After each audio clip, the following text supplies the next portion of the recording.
Hello everyone, welcome back to my channel. দ্বিতীয়বারের মতো শাপলা রান্না করছি।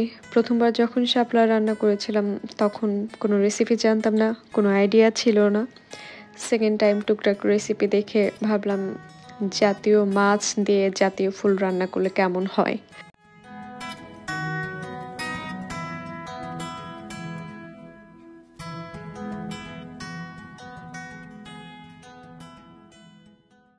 শাপলা রান্না করেছিলাম মাথা আর লেজ দিয়ে, আর 2 পিস ভেজে দিয়েছিলাম সিফাতকে ঘি দিয়ে, কারণ হচ্ছে ও খুব ঘিয়ে ভাজা মাছ খেতে চাচ্ছিল তাই।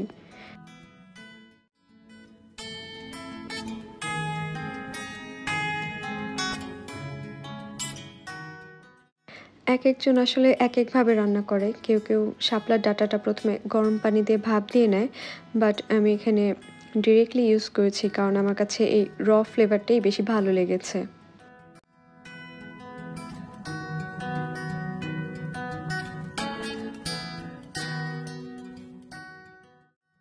আমি চেষ্টা করেছিলাম সব মাটির পাত্র ইউজ করতে, বাট আমার মাটির কড়াইটা ছোট হয়ে গিয়েছিল, তাই আমাকে ফ্রাই প্যান ইউজ করতে হয়েছে।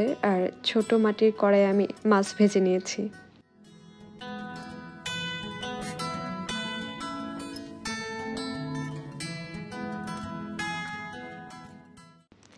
ভাত রান্না করতে করতে আমার মাছটাও রান্না হয়ে গেল।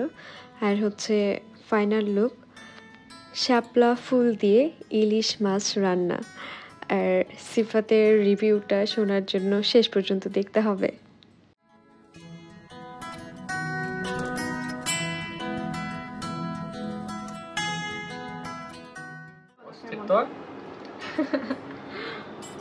মাটির পাতিলে করার কারণে একটা স্মোকি ফ্লেভার হয়েছে সেই।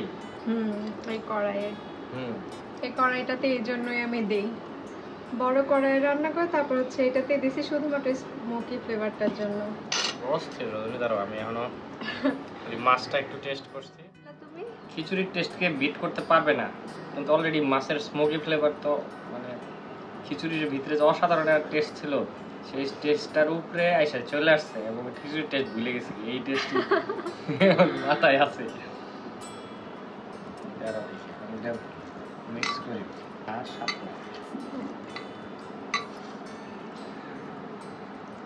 একটা নলা।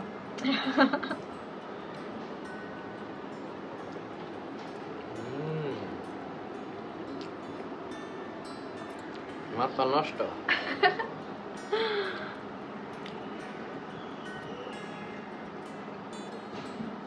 এটা একটা তোমার মনে হচ্ছে স্মোকি